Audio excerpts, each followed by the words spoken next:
Ah yes, my young child, only yet less than a week old. I will call him Iron Block Jr.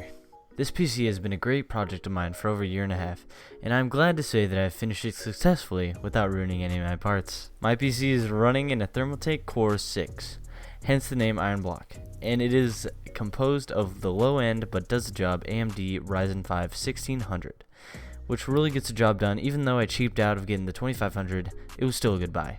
I also have an 8GB 2500 MHz of Corsair Vengeance RAM, which runs beautifully. For my graphics card, I have a Radeon RX 580 graphics card, which works great when live streaming and editing. I also have a Corsair Dark Core wireless mouse and a Corsair K55 RGB keyboard. I know I left some parts of the build out, and those parts will be linked in the description.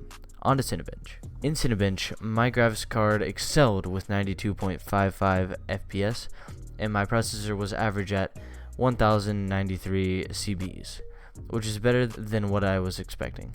So I was really happy with the results. But the PC really works how I wanted to, and I really enjoy having it over my old laptop. So yeah, I really enjoyed it. I hope you guys enjoyed the quick review, and I'll see you guys in the next one.